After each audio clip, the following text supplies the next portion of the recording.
Bom dia, pessoal! Pode chegar que está começando mais uma Manhã Diversa para você. Hoje, dia 21 de março, é muito bom ter sua companhia aqui com a gente.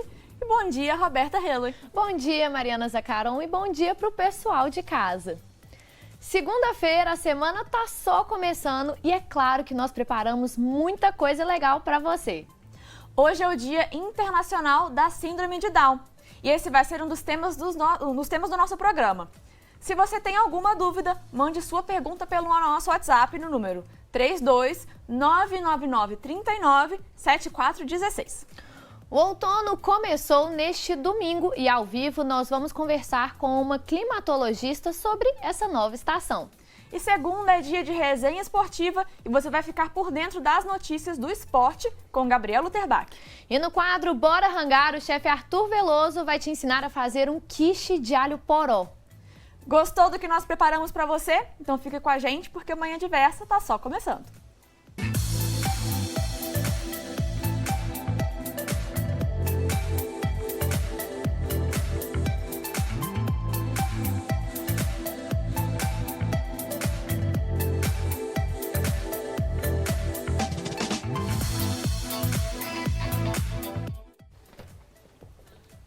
Manhã Diversa já está de volta para você, agora são 10 horas e 2 minutos e hoje é o Dia Internacional da Síndrome de Down. E o Manhã Diversa começa agora, ao vivo, uma entrevista super especial sobre esse assunto e, é claro, a importância da inclusão. Estão aqui com a gente a médica obstetra doutora Karen Helena e o médico pediatra doutor Antônio Aguiar. Então, bom dia, sejam muito bem-vindos à Manhã Diversa para a gente conversar sobre esse assunto, quebrar muitos tabus, né, e falar um pouco da importância da inclusão das pessoas com síndrome de Down. Então, mais uma vez, muito obrigada pela presença de vocês aqui. Obrigada, bom dia. Eu queria começar conversando com o doutor Antônio, né? O primeiro registro sobre a síndrome de Down aconteceu em 1866, quando John Langton Down se referiu a ela pela primeira vez como um quadro clínico com identidade própria. E os estudos foram avançando e apenas em 1958, o francês Jérôme Lejeune, deve ser assim que fala, e o inglês Pat Jacobs descobriram a origem cromossômica, né, dessa síndrome. É importante então ressaltar que não se trata de uma doença e sim de uma síndrome genética. Explica pra gente o que é isso. Perfeito, Mariana. Olha só, doutor Langton Down, né, que ele, na verdade, num retorno que ele vinha do Oriente para a Europa, né, ele vivia na Inglaterra, ele observou na região da Mongólia pessoas que tinham o mesmo traço de algumas pessoas que ele conhecia. E ele deu o nome a essas pessoas de mongolismo, né, que foi um termo que foi usado de forma muito pejorativa e foi abandonado, e posteriormente, né, a denominação de trissomia do cromossomo 21 ou síndrome de Down passaram a ser os termos mais usados. Muitos anos depois, só em 1954, o Dr. Lejeune, na França, desenvolveu o primeiro cariótipo que mostrou que aquelas pessoas tinham um cromossomo a mais. Nós temos 46 cromossomos, ou seja, 23 pares, sendo que as pessoas que têm a síndrome de Down têm 47 cromossomos. A maioria das vezes, esse cromossomo em excesso encontra-se no 21. Por isso é que é a trissomia, 3 cromossomos, 3 cromossomos no 21, na marcação 21. E o Dr. Lejeune foi uma pessoa de uma grandeza imensa, porque ele, ao descobrir o cromossomo, ele prestou uma homenagem ao Dr. John Langton Down e deu a esta trissomia, a essa identificação, o nome de síndrome de Down, em homenagem ao Dr. Down. Isso também explica, né, a data de hoje, 21/3, né? E a síndrome de Down é a primeira causa conhecida de deficiência intelectual, representando aproximadamente 25% de todos os casos.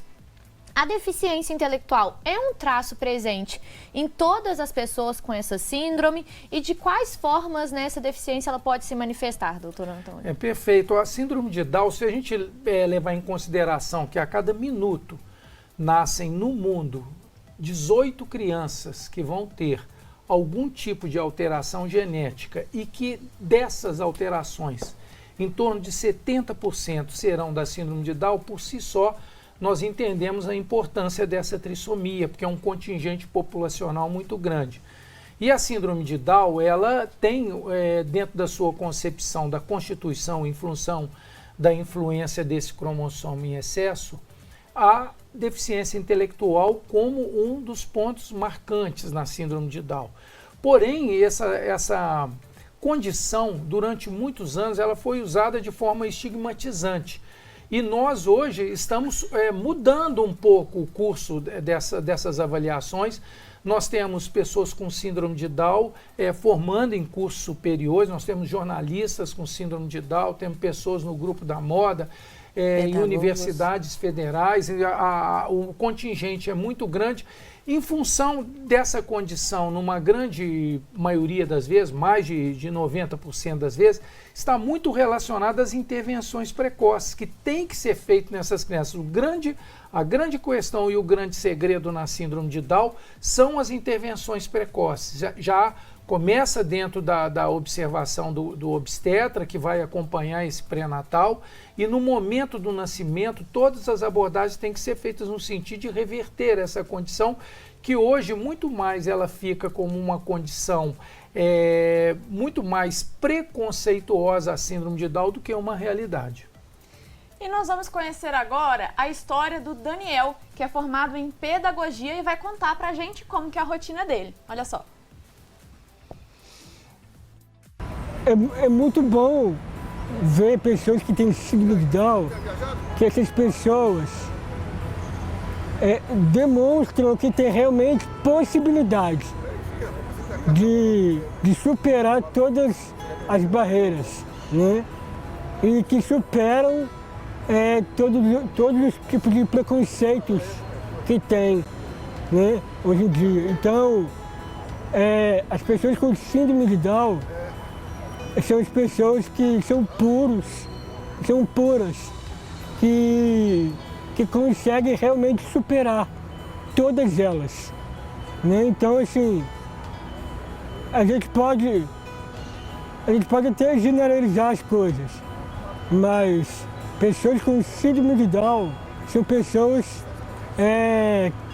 que realmente têm suas possibilidades, têm suas superações e tem várias coisas que podem ser relevantes para eles e para elas. Tem uma frase que eu gosto muito de dizer, que foi do diretor de um filme do Cromossomo 21, ele disse que a inclusão é chamar para dançar. O que é chamado para dançar? Chamado para dançar é buscar ter o mesmo ritmo. Então, é onde as pessoas com síndrome de Down e outras pessoas com deficiências se sintam bem incluídas. Então, ali elas estão sendo bem incluídas conforme aonde devem ser alcançadas. Então, pessoas com síndrome de Down e outras pessoas com deficiências conseguem ter o mesmo ritmo, conseguem dançar o mesmo ritmo. Isso que é chamar para dançar. Elas conseguem ter suas possibilidades. E outra coisa, o mais importante também, é da gente poder incluir a palavra exclusão para a palavra oportunidade. Então, todas as pessoas com síndrome de Down e outros tipos de deficiências têm suas oportunidades.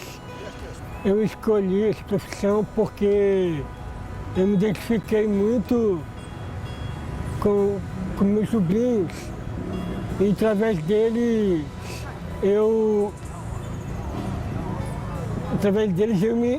me identifiquei mais com eles, porque eu vejo que há possibilidade que eu seria alguém na vida de uma criança, para trabalhar com crianças. Ser professor é um sonho, esse é o meu sonho mesmo, né? De trazer essa verdade para mim.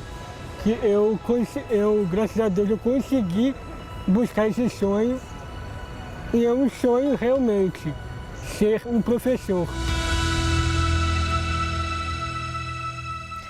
voltamos agora para o nosso bate-papo. Agora sim, doutora Karen, uma pergunta.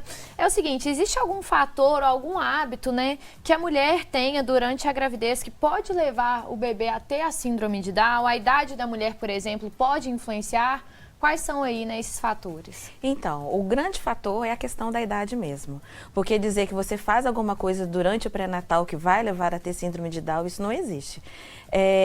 O que já chegou à conclusão que são a idade avançada para a natureza, que é 35 anos. Mas a partir de 35 existe mais riscos da gente ter síndrome de Down. Aí quiseram até fazer em países desenvolvidos, onde as mulheres realmente estão entrando no mercado de trabalho mais tarde e estão engravidando mais tarde, fazer um rastreio para todas as mulheres acima de 35, um rastreio genético. Mas eles viram que apesar de você, com 35, ter mais risco de ter síndrome de Down, 70% dos casos de síndrome também acontecem em idades mais jovens. Então não tem como você dizer, existe sim a possibilidade, 35, temos que conversar com essa mulher durante o pré-natal? Temos. Existe a possibilidade? Existe. Mas, na verdade, existe para todas as mulheres. E, doutor Antônio, quais conselhos que você dá para que os pais saibam lidar com a situação? Olha, a primeira coisa que eu diria para os pais é você ver a dificuldade inicial não como um fim, como um ponto de chegada, mas entender esse momento inicial como um ponto de partida. Um ponto em que você deve iniciar um processo de conhecimento, de dedicação e de construção para essa criança.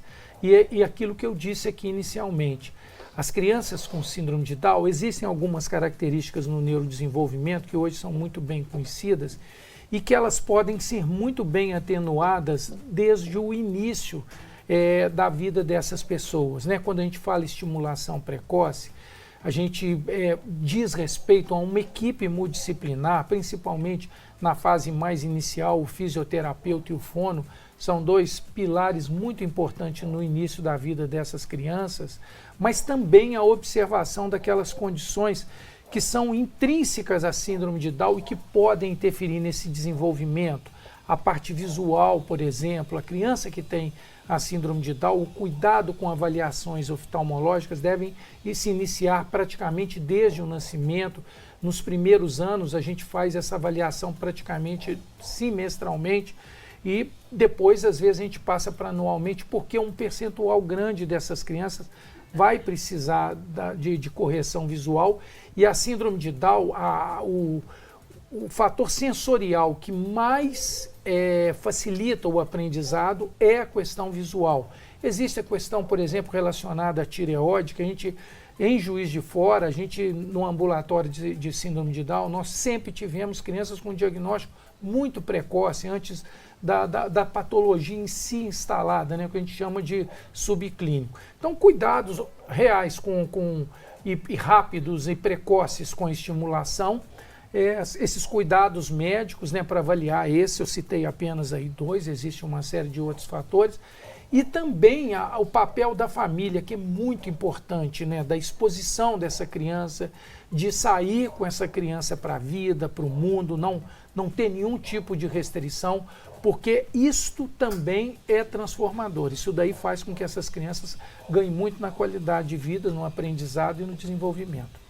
A gente vai para um rápido intervalo, mas na volta, algumas perguntas aí do nosso bate-papo vão falar justamente sobre isso, né? Essa importância aí da socialização dessas crianças, dessa equipe multidisciplinar acompanhando, né, no desenvolvimento. Então a gente vai para um rápido intervalo e você não saia daí, porque o Manhã Diversa volta já já.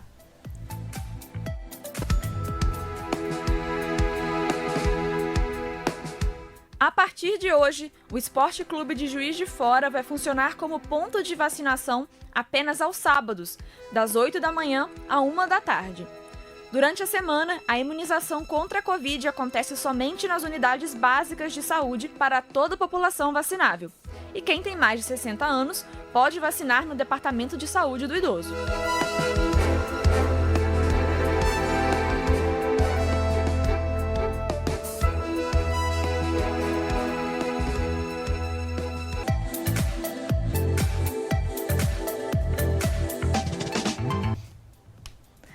Manhã Diversa está de volta para você, agora são 10 horas e 16 minutos e hoje é o Dia Internacional da Síndrome de Down. E é sobre isso que nós estamos conversando hoje com a obstetra Karen Helena e com o pediatra Antônio Aguiar. Então, sejam muito bem-vindos mais uma vez ao nosso programa e dando prosseguimento à nossa conversa. Existem exames que podem detectar a síndrome de Down, né, durante a gravidez. Quais são eles? Como é feito? Então, é uma série de exames que podemos fazer durante o pré-natal. Tem os exames que a gente considera invasivos e os exames não invasivos. Normalmente a gente faz ultrassonografias, essas ultrassonografias têm marcadores que vão dizer pra gente se existe a possibilidade de síndrome de Down. A primeira ultrassonografia que fazemos é com 10 a 14 semanas, normalmente com 11, 12 é o período ideal, que é a ultrassonografia que chama ultrassonografia com translucência nucal. É uma parte que tem no feto que a gente vê que se ela for alterada, se ela estiver aumentada, ela mostra pra gente que existe a possibilidade de síndrome de Down. Agora, essa ultrassonografia ficou até mais completa, que ela também vê presença de osso nasal, que ela, às vezes a translucência está normal, mas se o osso nasal tiver alterado, né, tiver ausente, porque viram que na síndrome de Down não tem o osso nasal, pode estar relacionado. E também, mais específico, é o ducto venoso, para ver o fluxo sanguíneo, né? E se tiver alterado, também pode estar relacionado a essa trissomia. Então tem essa primeira ultrassonografia com 10 a 14 semanas, depois tem a ultrassonografia morfológica, que é feita de 20 a 24 semanas. É uma ultrassonografia que rastreia todo o bebê, aí até alterações renais, porque a grande questão da síndrome de Down é que também pode ser acompanhada de alterações cardíacas. Então a gente também avalia se realmente não tem o osso nasal e se tem alguma alteração cardíaca. Então essas duas são as básicas. Só que aí a mulher recebe, com 12 semanas, uma translucência alterada. Ela está maior que o valor que é considerado referência. O que ela faz? Ela quer ter certeza sobre isso. Aí ela pode fazer os testes invasivos. Só que tem alguns testes que podem levar a alguns problemas durante a gestação, que é a biópsia de vílulo corial. E a gente explica muito bem isso. Existe risco, existe benefício. Aí depois você pode fazer a amniocentese, que é a avaliação do líquido amniótico, onde a gente vai procurar células desse bebê e daí fazer uma avaliação genética dessas células. São mais fidedignas. Então, não é feito aqui em Juiz de Fora, a gente faz, colhe, né, encaminha para um centro maior e também pode fazer a cordocentese, que é a do cordão, né, tudo procurando células genéticas. E tem o mais específico que a gente chama de NIPT, não é específico, mas é não invasivo. Quer dizer, não tem risco nenhum, você só colhe o sangue da mãe a partir de 10 semanas, você pode até aproveitar e ver o sexo do bebê e ela vê uma série de alterações genéticas. Só que qual que é a dificuldade? Às vezes o custo. Então o que o SUS oferece, né, onde a gente faz o pré-natal, por exemplo, no Hospital Escola? A ultrassonografia de translucência nucal e a ultrassonografia morfológica. Essas seriam as para todos. Então, vendo ali se existe algum sinal que possa indicar que tem, aí tem a opção de partir para os exames um pouco mais invasivos, mas não é feito de cara, né? Não é feito logo de cara. Só havendo que talvez a necessidade, né? Isso. E como que é a amamentação dos bebês com síndrome de Down? Existe diferença? Algum cuidado que a mãe deve ter a mais? Como é? Então, a amamentação, fui até perguntar para as enfermeiras se existe alguma diferença. De início, não. Porque tem a questão da síndrome de Down, ela tem a macroglossia, quer dizer, a língua deles é um pouquinho mais grossa. E isso pode levar a dificuldade na pega, mas é jeito de você colocar. Que, na verdade, a amamentação é difícil para todos, né? Às vezes, a pega, ela é um desafio para toda mãe, quem passa pelo puerpério sabe, né? Às vezes, o jeito, eu faço tesoura em vez de fazer o C, o jeito de colocar na mama, ou então a sua própria ansiedade. Nossa, esse bebê tá chorando, é preferível dar a mamadeira. Mas dizer que tem algum problema em relação ao fato de ter síndrome de Down para amamentar, não, pode amamentar. E, doutor Antônio, existem diferenças no esquema de vacinas para as pessoas com síndrome de Down ou não? Não existe nenhuma diferença, né? As crianças ou as pessoas que a gente tem que fazer vacina em adulto também, que recebem vacina, eles devem receber as vacinas como todas as crianças recebem, inclusive as vacinas para a Covid-19, contra a Covid-19, porque nós temos visto também muita desinformação nesse campo, né? Uma desinformação que não traz benefício nenhum.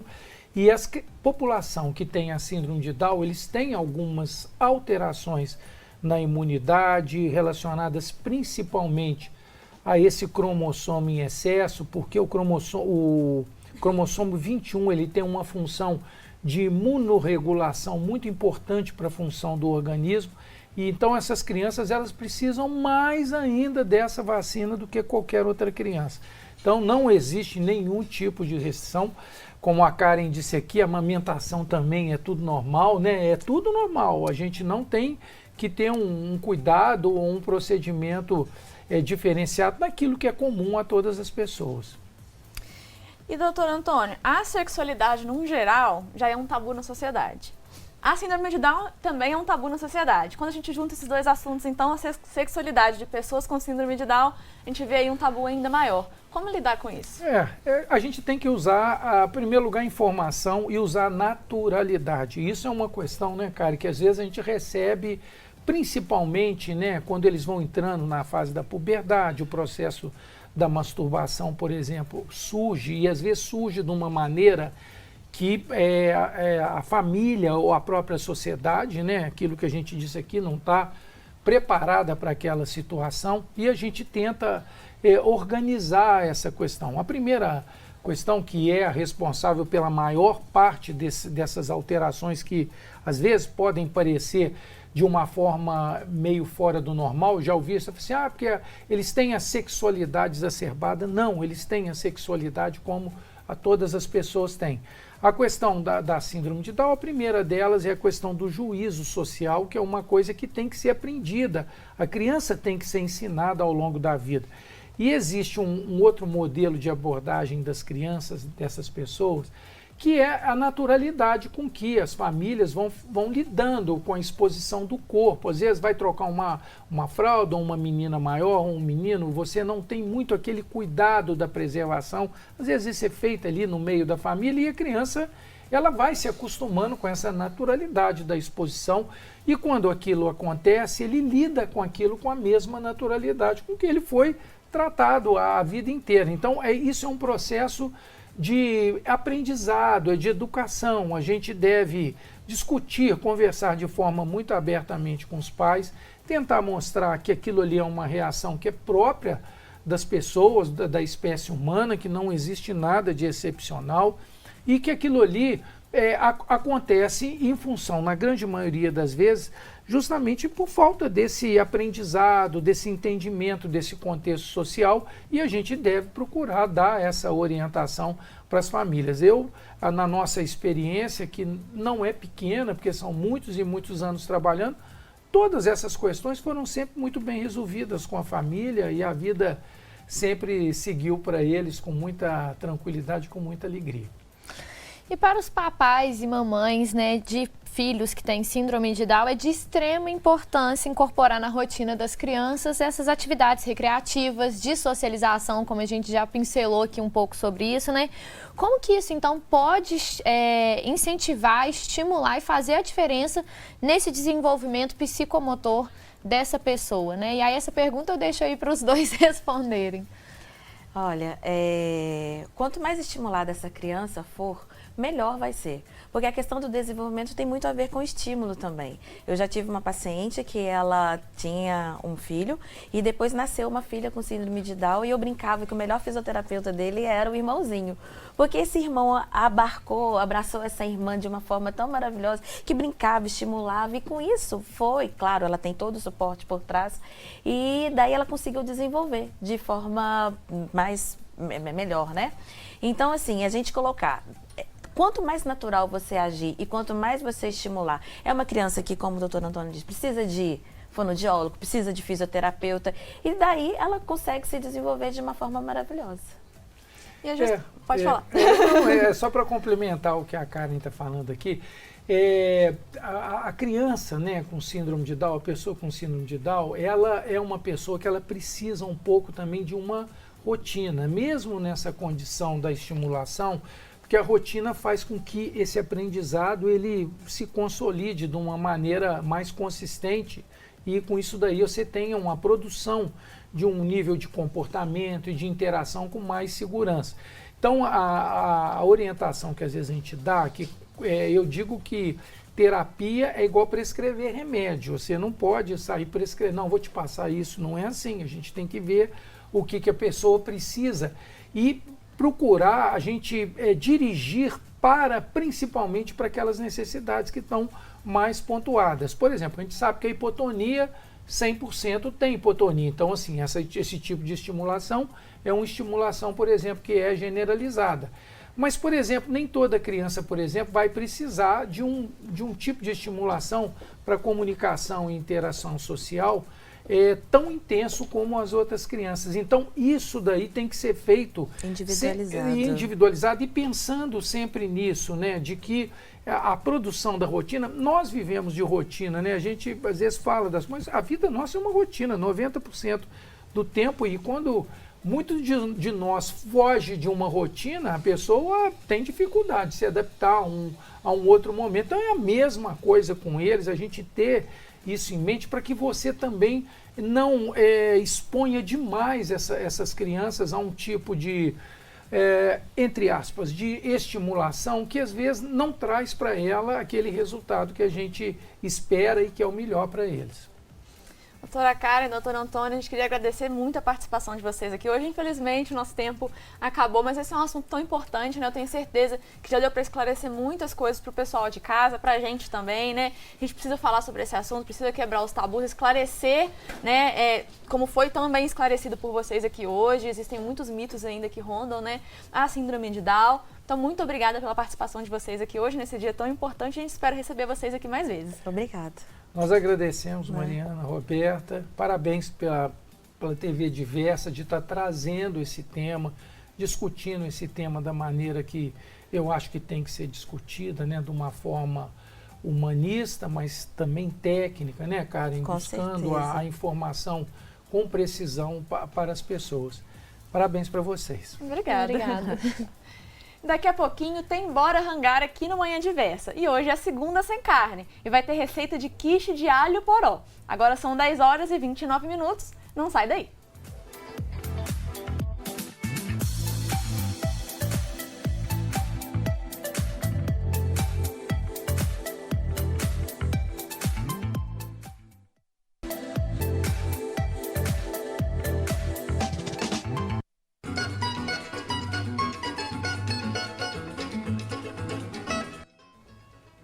E já estamos de volta com Manhã Diversa dessa segunda-feira, agora são 10 horas e 31 minutos. Vinheta no ar, então você já sabe, né? Tá na hora do Bora Rangar. E hoje o chefe Arthur Veloso vai fazer uma receita deliciosa.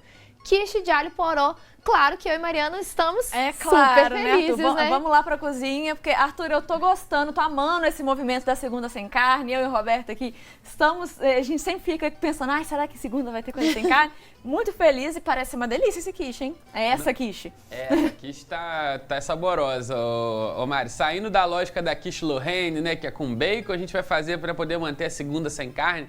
Eu acho que esse é o segundo sabor de quiche mais popular que tem, principalmente aqui no Brasil. O pessoal adora, que é a quiche de alho poró.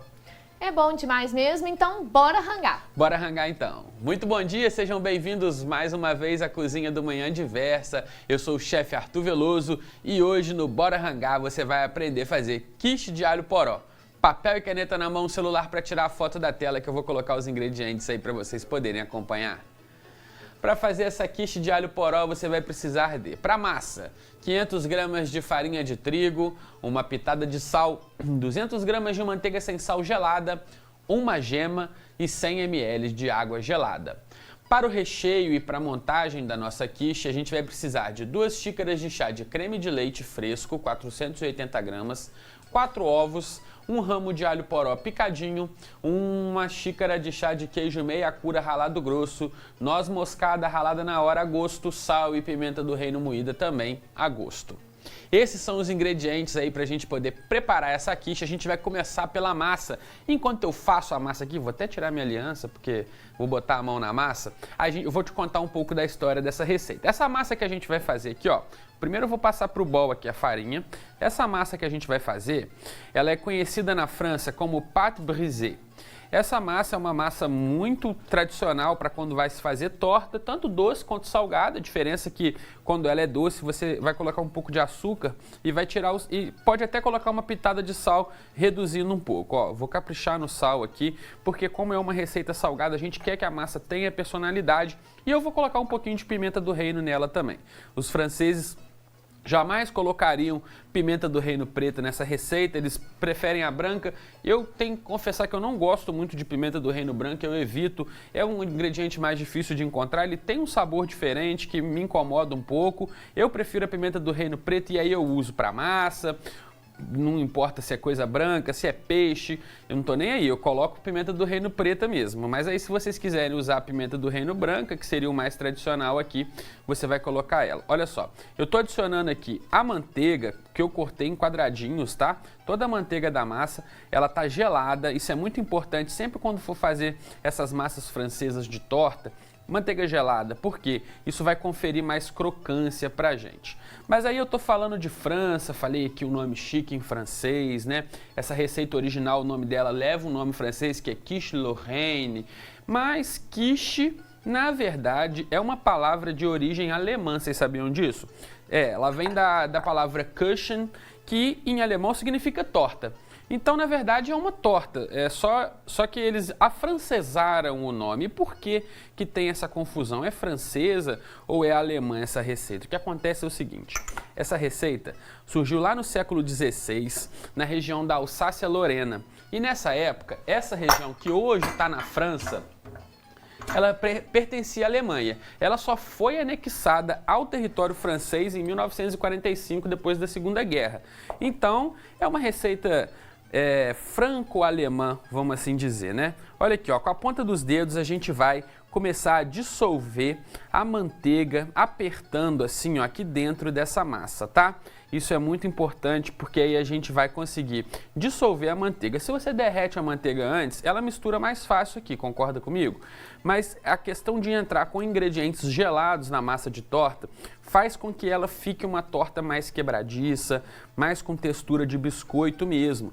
E isso é muito bom, vocês vão ver a diferença que faz. Se você faz aquela massa de empadão, que é muito parecida com essa aqui, né? E está acostumado a usar os ingredientes quentes, até a farinha mesmo, você pode levar na geladeira, isso vai fazer total diferença para o seu preparo. Ó, eu vou começar a colocar a água aqui aos poucos, tá? Ainda assim a água bem gelada, enquanto eu vou aqui dissolvendo a minha manteiga com a pontinha do meu dedo. Dá um pouquinho de trabalho, mas essa é a parte mais chata da receita. Fez isso aqui, o resto é muito simples, tá? Você precisa ter um pouquinho de antecedência. Esse prato ele vai muito bem no café da manhã, um lanche da tarde, mas também pode ser servido como refeição na hora do almoço. Um pedaço de quiche vai muito bem. Só que você precisa de um pouco de antecedência. Por quê? Vou te explicar por dois motivos. Primeiro, porque você vai ter um pouco de trabalho para preparar essa massa, né? Que olha aqui, ó. Ela tem que ser feita com carinho, com cuidado. E aí você vai dissolvendo aos poucos, ó. Agora que eu já adicionei o resto da manteiga, ela já vai pegando um pouco mais de liga. Aí você vai precisar de um tempinho de geladeira. Depois que a gente preparar a massa aqui, ela vai para a geladeira para descansar. Você precisa de 10 minutinhos também para pré-assar a massa no forno. Então, assim, vai servir no café da manhã? Faz ela de um dia para o outro. Você pode, inclusive, comer ela gelada, dar uma esquentada. Fica a seu critério. Tanto quente quanto geladinha é muito boa. Olha aqui, ó. A minha massa já começou a dar liga, ó. Vou mostrar para vocês já como ela transforma numa bolinha. E aí, não se preocupa com os pedacinhos de manteiga, eles não precisam desaparecer aqui no meio. É até interessante que fiquem umas bolinhas de manteiga, que aí durante o tempo que ela assa, essa manteiga vai derretendo e isso é que faz a massa ficar super crocante. Aí o pessoal está me perguntando aqui no ponto se pode substituir a manteiga por outra gordura. Olha, tradicionalmente é com manteiga que é feito aqui. Você poderia usar banha de porco no lugar da manteiga aqui, mas aí você vai ter um resultado completamente diferente, e aí eu não sei se pode chamar de quiche não, eu chamaria de quiche, mas aí algum francês pode se incomodar com isso, porque fica diferente, a banha dá um outro sabor para a massa, a textura fica diferente. Manteiga ou banha? Azeite não vai, óleo também não, e margarina muito menos, tá, gente? Tá proibido margarina. Olha aqui, ó, a nossa massa vai ficar assim. Virou uma bolinha, tá vendo? Não falei que essa era a parte mais trabalhosa? Então agora vai ficar fácil. O que eu vou fazer com essa massinha? Ó, vou dar uma limpada aqui no meu bol. Eu vou passar uma água na mão para não sair sujando tudo.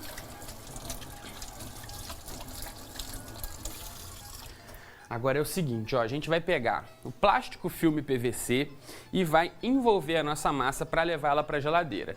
É interessante você deixar essa massa descansar por pelo menos 1 hora na geladeira e de preferência umas 3, 4 horas. Ela vai ficar bem durinha e aí vai ser difícil trabalhar. Não tem problema, tira ela uns 10 minutinhos antes da geladeira para você poder conseguir trabalhar ela dentro da forma. Ó.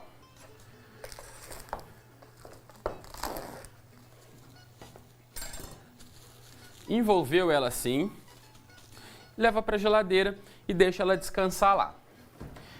Eu vou fazer o seguinte agora, eu vou começar a ajeitar a minha massa aqui nessa forma, mas eu não vou ter tempo de terminar ainda nesse bloco, mas não se preocupa. A gente volta depois, né, para poder ver como que ficou aqui a massinha. Ó, eu vou pegar aqui um pouco dela. Aí primeiro você dá uma abrida com a mão assim, ó. E aí, como se fosse com um movimento de soco, você vai ajeitando ela no fundo da forma. Não precisa untar a forma, tá? É uma massa que tem bastante gordura, né? Foram 200 gramas de manteiga aqui. Então, ela não precisa de untar, ela vai soltar da forma. Não precisa se preocupar, tá? Confia em mim. Você vai ajeitando aqui, quando chegar nos cantinhos você vai fazendo com a pontinha dos dedos. Ó, eu vou continuar aqui, vou só te mostrar como que a gente faz no cantinho, ó. Tá vendo aí, nessa câmera de cima, a gente consegue ver melhor, ó. Você vai empurrando aqui com a ponta do dedão, ó, e a massinha vai subindo. A gente vai trazer a massinha toda aqui pra cima, vai deixar o fundo todo coberto e sempre tomando cuidado com as laterais, ó. Você vem com o dedo assim na lateral para ela encaixar direitinho e não ficar muito grossa na lateral, tá vendo? Muito fácil. Eu vou continuar colocando a minha massa aqui, a gente vai para um rápido intervalinho, mas o Manhã Diversa tá só começando, não sai daí, tem muita coisa boa. Daqui a pouco o pessoal vem aqui na cozinha, que aí eu vou mostrar para vocês como que a gente faz o recheio, vou colocar ela para assar e depois a gente experimenta, tá certo? É rapidinho o intervalo, não sai daí não.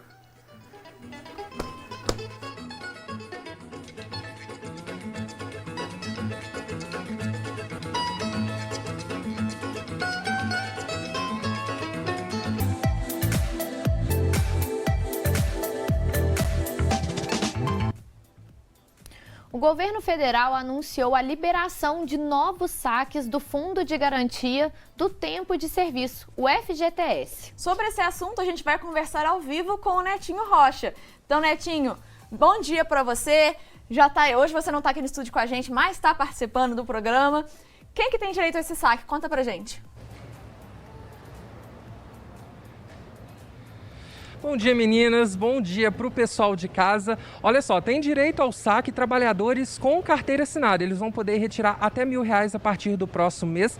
Eu preparei uma arte, vou pedir a produção para colocar aí na tela para a gente ver, conferir direitinho o calendário dessa retirada do saque. Bom, e aí, qual que será a melhor maneira para utilizar esse dinheiro, né, que vai poder ser retirado aí a partir do próximo mês? Para falar mais sobre isso, eu convidei aqui o educador financeiro, Wesley Carminati. Wesley, muito bom dia para você, obrigado pela sua presença. Qual que é o objetivo desse saque, né? Essa é uma tentativa de injetar dinheiro na economia, ainda mais em ano de eleição? Bom dia primeiro a todas e todos, telespectadores. E respondendo a sua pergunta, ô Netinho, nós temos que ter a seguinte situação. Nós temos 2 pontos de vista aí. O primeiro é o seguinte, a visão do governo, né? O setor de comércio sofreu muito impacto nesse período de pandemia, no período mais agravante da pandemia. Então, obviamente, esse benefício irá trazer uma entrada de capital muito forte, né, para o mercado brasileiro. Então, nós teremos um benefício ligado a 42 milhões de brasileiros e à disposição de 30 bilhões de reais entrando na nossa economia. Obviamente, isso vai tentar impulsionar ou, pelo menos, né, reduzir essa desaceleração que a economia sofreu. Mas existe um segundo tópico aí, um segundo ponto de vista, que são as pessoas contrárias ao governo, que consideram essa situação como oportunismo, né? Porque, obviamente, como essa situação, a tendência é que o governo seja beneficiado e altere um pouco o quadro eleitoral, pelo menos nas próximas pesquisas. E quem não sacar sacar o FGTS, o que acontece com esse dinheiro? Bom, esse dinheiro vai começar a ser disponibilizado a partir de 20 de abril até 15 de junho. Se você fizer, esse dinheiro é opcional, você pode fazer o saque ou não. Se você fizer a opção de não fazer esse saque, você terá até o dia 10 de novembro para fazer uma operação chamada desfazimento. É quando você abre mão desse dinheiro. Mas se você não fizer nada, no dia 15 de dezembro ele automaticamente retorna para a conta, né, do FGTS. A gente falou aí, né, para quem está pensando em tirar esse dinheiro. Para essas pessoas, o que é melhor fazer? Melhor guardar, melhor investir? Bom, essa pergunta não pode ser feita para o educador financeiro, não. Porque nós vamos sempre indicar, primeiro, pagar as dívidas, né? Você precisa quitar. Hoje, quem está utilizando, por exemplo, o cartão de crédito, fazendo pagamento mínimo, às vezes está utilizando o crédito rotativo, que possui as piores taxas do mercado. Então, a primeira coisa, você vai resolver a questão das dívidas. E tem um outro aspecto também que vale a pena ressaltar, né? Que é a perda do poder de compra. Nós temos hoje um cenário inflacionário, então automaticamente o poder de compra tem sido afetado. Para a pessoa entender de casa de maneira bem simples o que seria esse poder de compra é o seguinte: o que você vai no supermercado hoje comprar, você coloca os produtos num carrinho. Se você voltar daqui 30 dias, você não consegue comprar os mesmos produtos desse mês. Então, automaticamente, você tem que ter uma reserva. Então, a preocupação seria essa: não gaste tudo, você quite suas dívidas e reserve um pouco, porque a tendência né, nesse cenário inflacionário, nós estamos há 6 meses aí com a inflação acumulada acima dos 10%, então automaticamente tem que fazer uma reserva, porque nós teremos o próximo aumento salarial somente em janeiro de 2023. Já que a gente está falando de inflação, né? Esse saque vai movimentar bastante. Isso vai fazer a inflação subir? Bom, isso daí tem que levar algumas considerações aí.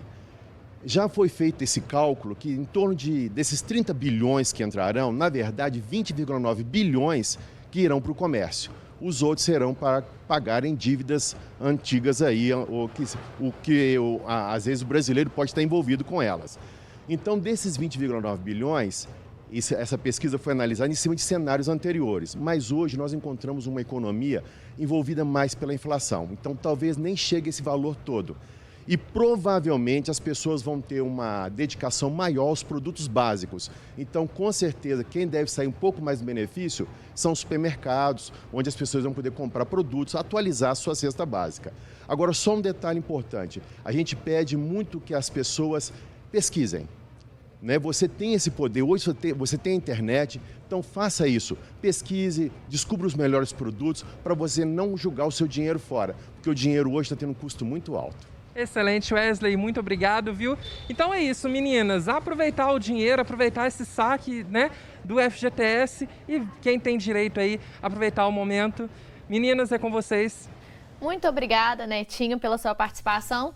E se você aí de casa tem direito, né? Nada de sair comprando lookinho, decoração para casa, não. Primeiro vamos ver se tem então alguma dívida, alguma conta que deixou atrasada, que tá ali esquecida. Aproveita esse dinheiro, vai pagar as contas, aí depois sim pensar, né, no que fazer com o que sobrou, né, Mari? É isso aí, usar ele com responsabilidade, é um dinheirinho que pode fazer uma diferença grande aí, né, na situação, às vezes, né, realmente ajudar a pagar algumas dívidas, às vezes comprar alguma coisa que está precisando muito, né, então vamos usar com responsabilidade. Exatamente. E, Mari, a gente fala muito no mundo dos famosos com o Netinho Rocha sobre o Big Brother Brasil.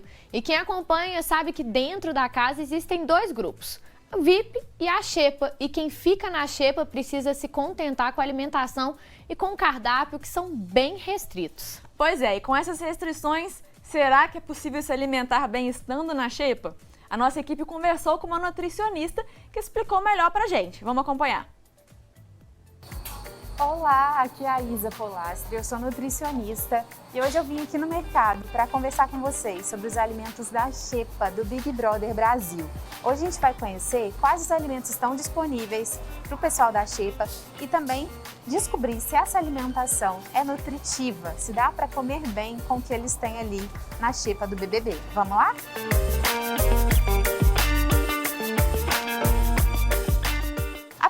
Eu queria dizer para vocês que na Xepa eles têm disponíveis alimentos de todos os grupos alimentares, carboidrato, proteína e também gordura. Então, como fontes de carboidrato, nós temos aqui a presença do arroz, né? O arroz ele é um alimento que é a base do prato brasileiro, assim como temos também macarrão, também temos a disponibilidade de biscoito, além da rapadura, uma sobremesa, né, feita do açúcar, da cana. Como fontes de proteína, a gente tem proteínas vegetais, como o feijão, além da proteína vegetal que a gente encontra na lentilha, assim como fontes de proteína e gordura de origem animal.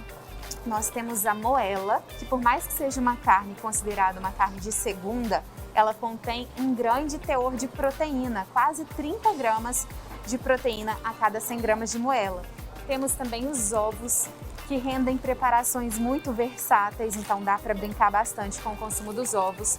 E também o leite em pó, fonte de proteína e gorduras também. Então, com esses alimentos aqui, o que a gente pode considerar?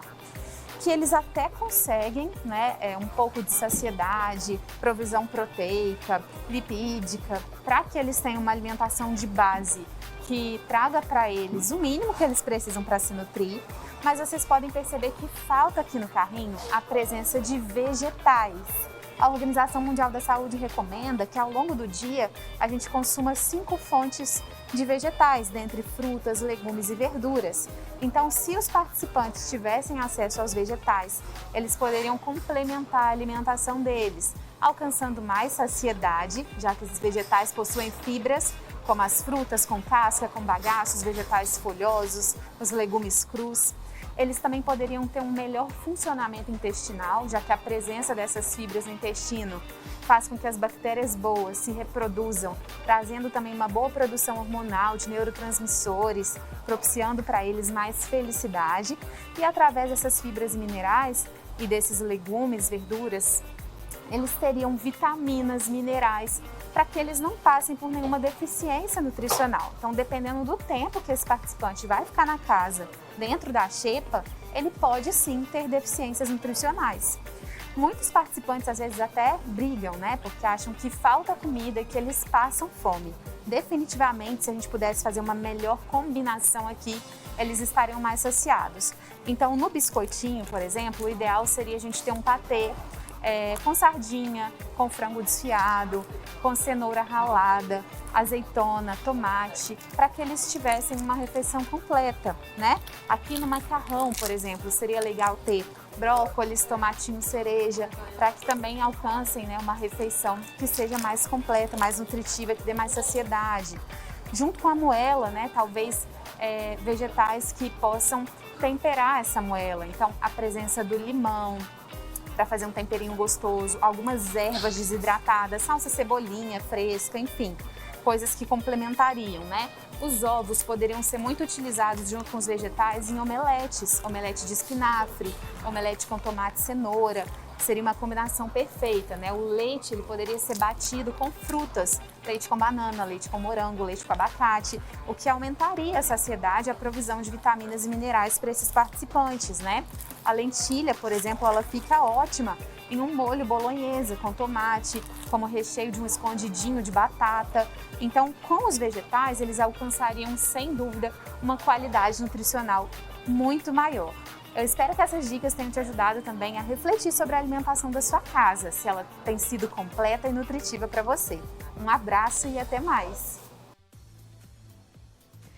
E já que estamos falando de comida, você aí de casa já deve ter visto na internet aqueles bolinhos personalizados individuais, né, com frases diferentes, desenhinhos divertidos. Inclusive aqui no programa a gente já teve um no dia do aniversário do Gabriel Luterbach. Quem estava assistindo o programa deve ter visto que a gente fez uma surpresa para ele e eu entrei com um bolinho pra gente oferecer para ele e foi justamente um desses, né, Roberta? Isso aí, Mari, são os bento cakes. Mas qual será o motivo desse sucesso? A nossa equipe foi conhecer um pouquinho mais desses pequenos bolos que se tornaram também uma excelente opção de presente. Você conhece os bento cakes? São pequenos bolinhos individuais servidos em marmitinhas de lanche. Ano passado eu comecei a fazer alguns cursos em confeitaria, eu sempre tive interesse, mas estudando um pouco mais a fundo eu vi que era uma tendência e que aqui em Juiz de Fora eu ainda não tinha encontrado ninguém que fazia esse tipo de bolo. E aí eu estava querendo investir mais nesse campo da confeitaria e aí eu tive a ideia de começar a tentar fazer os bolinhos, tentar divulgar no Instagram e foi assim que comecei no final do ano passado.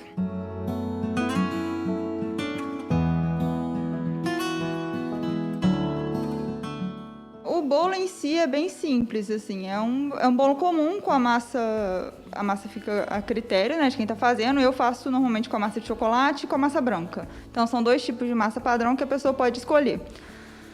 Eu faço os bolos de forma normal e depois eu só corto no tamanho do bentô, né, que é bem pequenininha, é tipo uma lancheira, assim, aquele tamanho de lanche, de hambúrguer.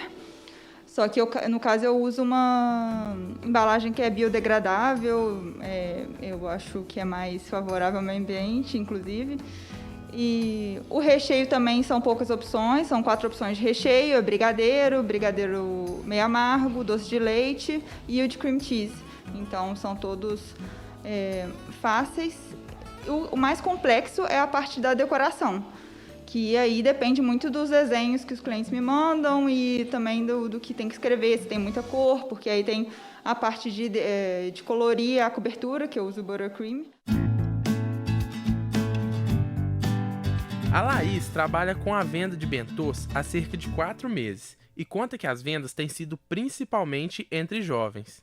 Eu tenho vendido bastante para faixa etária entre 20 e 30 anos, tem saído bem. Muita gente tem pedido para presentear as pessoas, para poder mandar, porque é um bolinho bem pequeno, para servir uma pessoa só. E aí fica um presente legal. Você pode mandar zoando, ou então você pode mandar só como forma de carinho. Já teve pedido de namoro assim também. É uma forma fácil de presentear, é um presente barato. Tanto se você quiser comer só um bolo, você está com vontade de comer o bolo, você não precisa comprar um bolo inteiro para isso. Quando você quiser mandar para alguém, como eu falei, como um presente, é uma coisa engraçada e está na moda, né? Então, assim, as pessoas gostam do que está como tendência aí. A internet divulga isso muito, divulga muito meme. Então, acho que é uma forma de você colocar o meme num presente para a pessoa. A produção dos bolinhos é bem simples, com massas e recheios do dia a dia. Eu agora peguei os 2 bolinhos, que estavam já a massa pronta, separada, molhei com leite, que eu normalmente faço, coloquei o recheio, esse no caso é massa branca com doce de leite, e passei a primeira camada de cobertura. Aí agora eu coloco no freezer por uns 2 minutinhos, só para firmar, e vou vir com mais cobertura para a gente decorar. Agora, depois da geladeira, eu passei mais uma camada de cobertura e fiz a decoração em cima. Agora é só embalar e tá pronto para sair. E olha só, até a TV Diversa entrou na moda dos bento cakes. Ficou uma graça, né?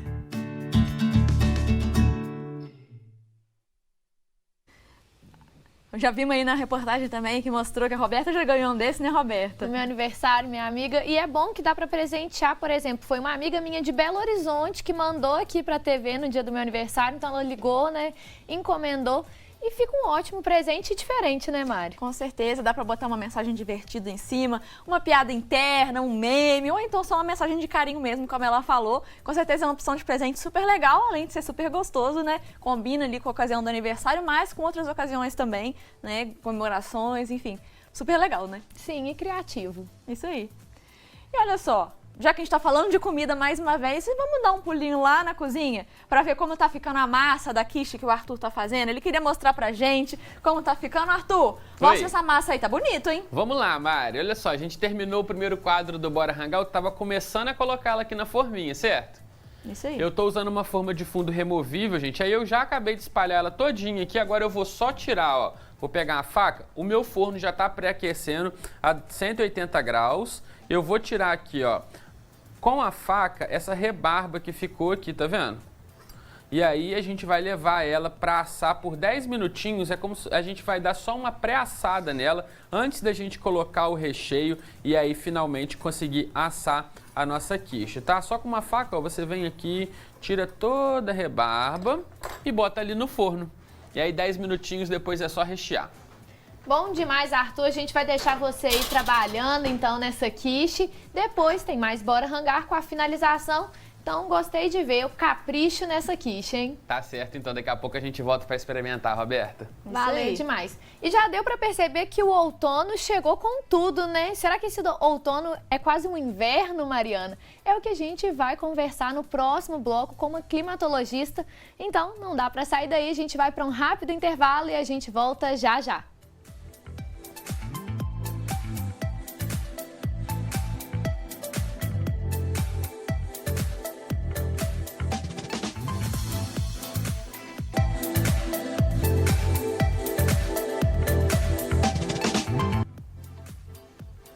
Estamos de volta com Manhã Diversa, agora são 11 horas e 4 minutos e o outono começou ao meio-dia e 33 minutos de ontem, né, de domingo.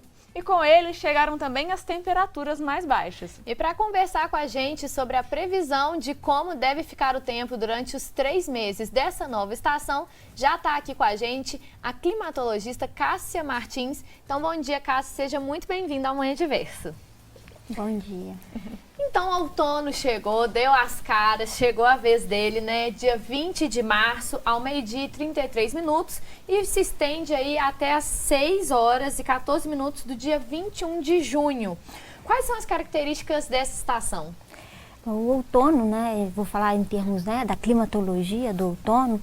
Ele tem, a gente pode dividi-lo mais ou menos em 3 partes. A primeira etapa, a primeira parte dele, ele ainda vem com muitas características do verão, né? Então você ainda vai encontrar altas temperaturas, dias ainda precipitações, então ele vem carregando um pouco essas características. Depois vem a segunda parte, que é uma parte que transita entre essa característica do verão para as características do inverno. Né? E a terceira parte é quando ele se aproxima mais com as características lá do inverno. Por isso que a gente chama o outono de uma estação de transição entre o que ocorre no verão, altas temperaturas e precipitações, e o que ocorre no inverno, que são temperaturas um pouco mais baixas e uma queda significativa das precipitações.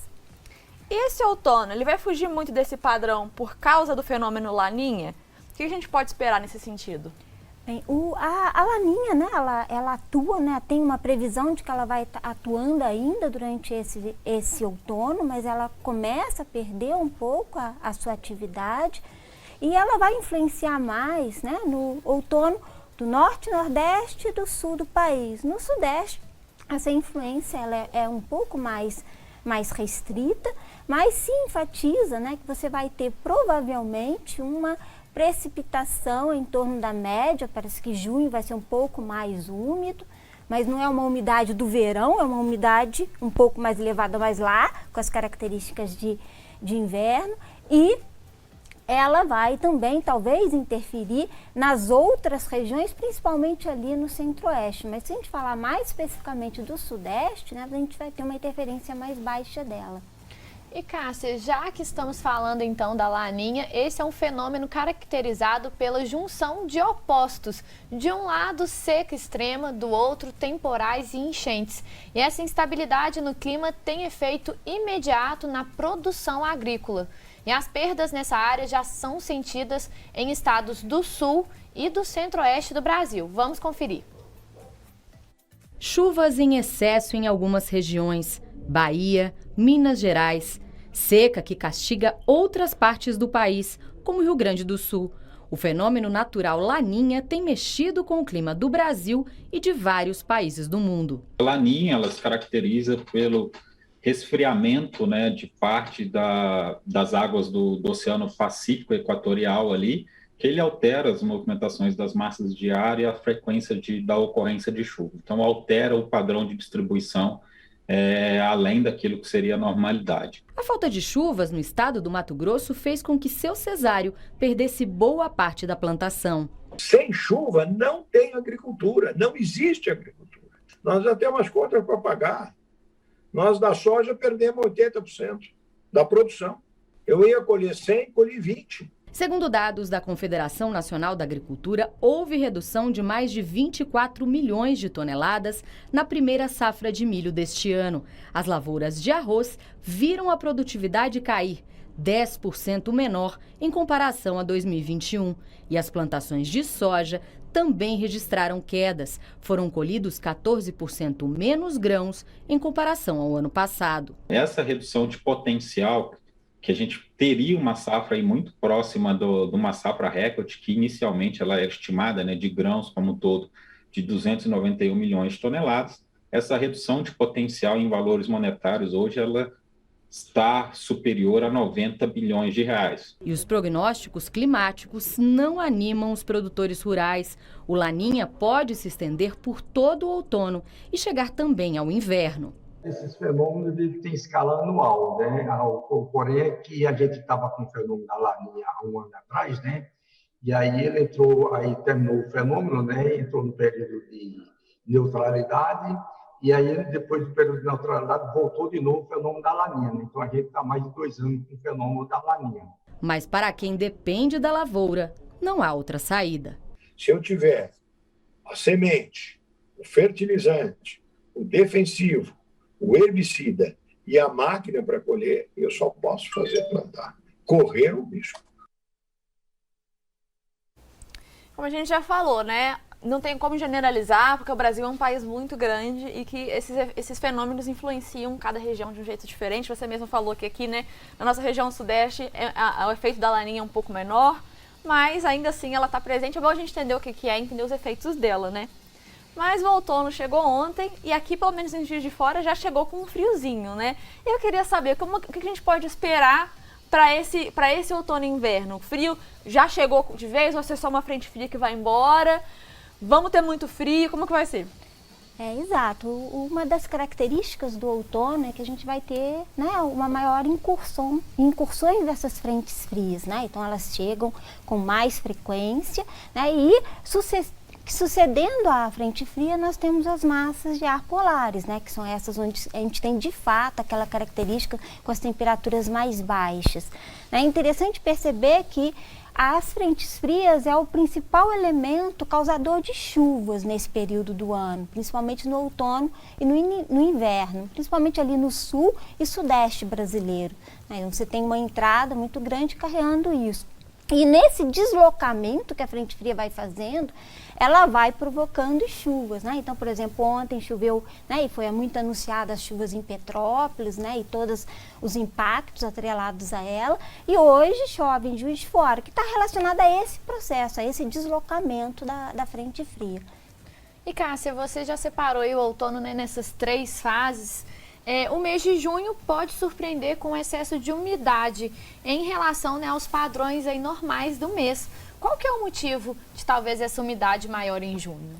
Ele vai estar muito relacionado ao próprio processo de circulação da atmosfera e há uma previsão de alguns centros de meteorologia que a gente teria aí mais umidade no mês de junho. Mas lembrando que se a gente pensar, por exemplo, no sudeste, você tem ali mais ou menos de 30 a 40 milímetros de chuva durante todo o mês, né? Só para a gente comparar, no verão, às vezes aquela chuva de final de tarde são esses 30 e 40 milímetros. Então, na hora que a gente fala de um aumento de umidade, a gente está falando de um aumento em função desse valor, nada comparado ao período do verão. É o que vai propiciar a entrada mais de sistemas que trazem mais umidade, como as próprias frentes frias. E a gente tem visto os efeitos aí das mudanças climáticas, né, nos últimos anos. Ano passado, por exemplo, a gente viu um inverno muito frio aqui no Brasil, enquanto no hemisfério norte eles estavam vivendo um verão muito quente, né? E o outono, ele é influenciado por essas mudanças climáticas também? A gente pode esperar alguma mudança de comportamento no outono esse ano por causa disso, ou ele não é tão afetado nesse sentido? As mudanças climáticas, um dos elementos centrais delas está muito relacionado a você ter os eventos extremos, né? Então isso quer dizer que eu não vou ter uma condição média, né? Aumentando ou diminuindo a temperatura, aumentando ou diminuindo as chuvas. Eles estão muito relacionados a eventos, né? Então eu vou ter períodos sim, né, onde podem prevalecer, por exemplo, ondas de frio, né, associadas às frentes frias e consequentemente às massas polares, né? Isso se coloca nos setores de previsão principalmente para maio, né? Então, mais, como eu falei, né? Maio já está se encostando mais lá no inverno, né? Mas eles podem ocorrer anteriormente, então são eventos, né? Então é comum também você ter no período do outono aqueles dias azuizinhos, limpos, sem praticamente nebulosidade, onde a temperatura de manhã está aquele frio, de tarde aumenta e de noite está frio novamente, né? As pessoas em Juiz de Fora falam que tem aí as 4 estações num dia só, que é muito comum também nesse período do outono, revezando a esses períodos de frio associados aí às frentes e às massas polares.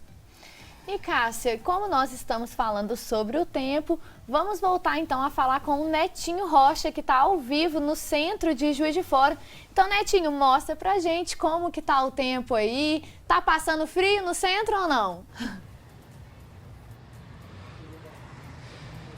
Roberta, olha, confesso que hoje o clima acordou legal aqui em Juiz de Fora, né? Do jeito que eu gosto. Hoje, aí, iniciozinho do verão, o céu acordou nublado. Vou pedir o nosso cinegrafista Gilberto para mostrar aqui pra gente. E é o seguinte, a previsão do tempo para o início do outono é o seguinte: a região do sudeste do país vai receber influência da primeira massa de ar frio do ano. E os ventos no interior do continente favorecem os declínios das temperaturas. Em Minas, segundo o IMET, a expectativa é de céu nublado a parcialmente nublado, com chuva isolada no sul, sudoeste, oeste, Campo das Vertentes e Zona da Mata. Chuvas isoladas também podem cair nas regiões de Rio Doce, Mucuri e Metropolitana. Nas demais regiões, céu parcialmente nublado com possibilidade de chuva isolada no Jequitinhonha, Central Mineira e Triângulo Mineiro, também Alto Paranaíba. Eu trouxe algumas previsões do tempo aqui para a gente acompanhar de algumas cidades. Olha, Belo Horizonte vai ter mínima de 18 graus e máxima de 26, Lavras com mínima de 15 e máxima de 22 e Juiz de Fora com mínima de 15 e máxima de 25. Confesso que eu amo esse tempinho, viu? Então aí, início do outono, vamos ficar atento aí às dicas. E é o seguinte, ainda hoje no Manhã Diversa tem Bora Hangar. A gente vai para um rápido intervalo. Vou aproveitar e pedir aqui o nosso cinegrafista Gilberto para mostrar um pouquinho mais do tempo aqui em Juiz de Fora. Céu nublado, não saia daí porque o Manhã Diversa volta já.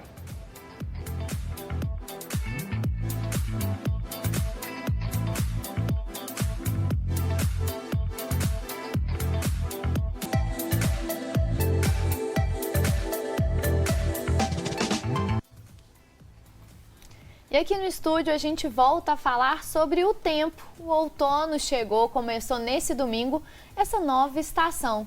E quem está aqui com a gente é a meteorologista climatologista Cássia Martins.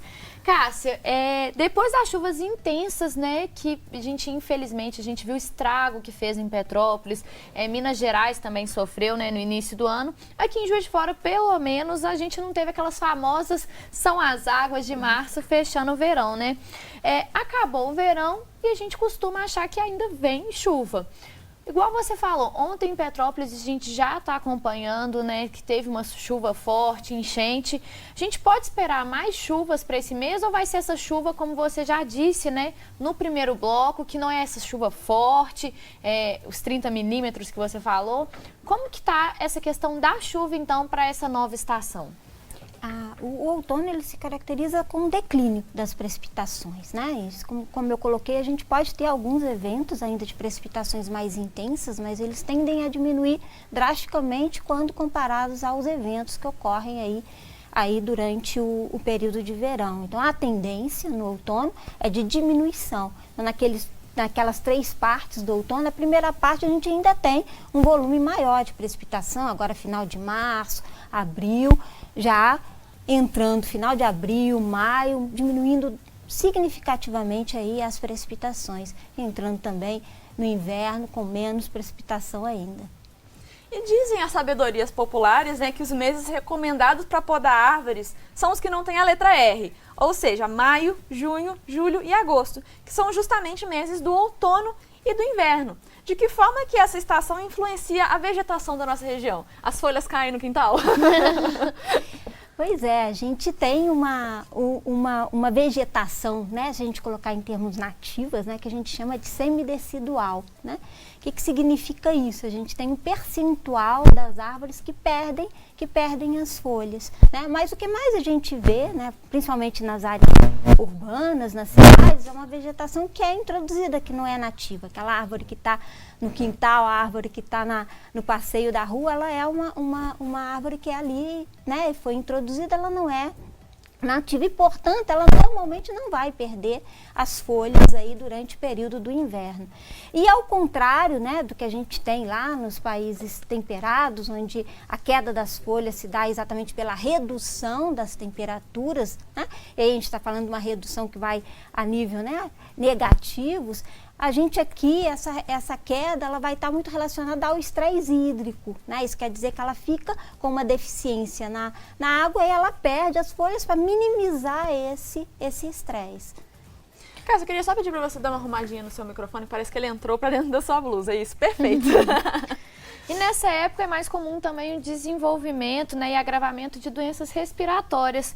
Quais são os motivos, que características, né, que você já falou sobre do outono que pode influenciar nessas doenças respiratórias?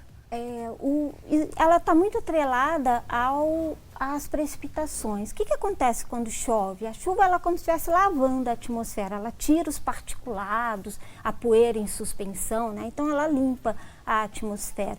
O que acontece no outono? A gente tem uma diminuição drástica dessas precipitações, então a gente fica com uma atmosfera, de certa forma, com uma quantidade muito grande de particulados. É como se ela estivesse mais poluída mesmo, né? Em todos os sentidos. Se a gente pensar na área urbana, ela realmente fica bem mais poluída.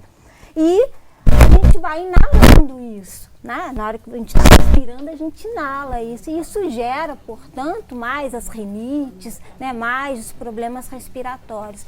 Associado a isso, a gente tem uma diminuição das precipitações, a gente também tem uma diminuição da umidade do ar, né? A umidade do ar cai bastante durante o período de outono e principalmente no inverno, que acentua, portanto, esses quadros. Então, essa associação de mais poluição na atmosfera e a umidades mais baixas, associada ainda a uma grande diferença de temperatura durante o dia, que a gente chama de amplitude térmica, que é a diferença entre a máxima e a mínima, gera um quadro mais favorável ao desenvolvimento dessas doenças.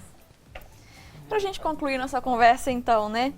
Afinal, já podemos tirar os casacos do fundo do armário, já podemos preparar para o frio. Você falou muito bem, né, que a gente tem as 4 estações do ano num dia só, né, Roberto? A gente sai de manhã com o casaco, no meio do dia tem que tirar o casaco, à noite tem que botar o casaco de novo, um casaquinho mais fino, um casaquinho mais grosso, né? Já está na hora de começar a tirar os casacos para tirar a poeira do fundo do guarda-roupa, botar para tomar um sol, ou talvez pode esperar mais um pouquinho?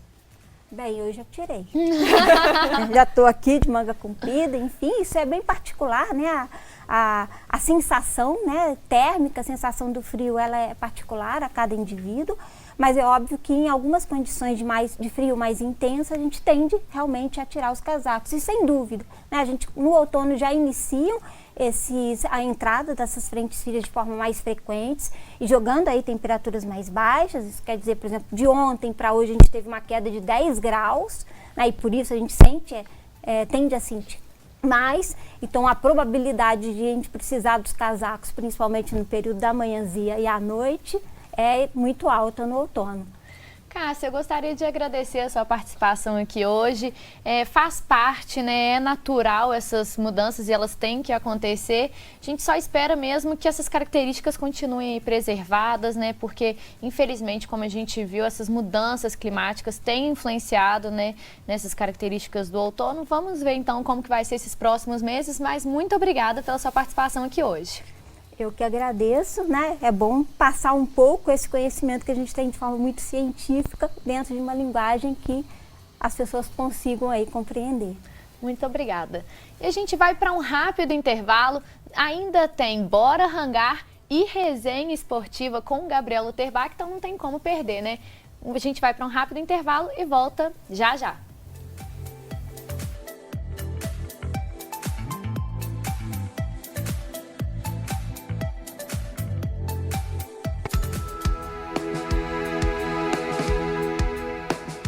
As famílias carentes de Belo Horizonte têm até o dia 31 de março para fazer a consulta e solicitação do Auxílio Belo Horizonte, que é um programa para apoiar pessoas em situação de pobreza e vulnerabilidade social.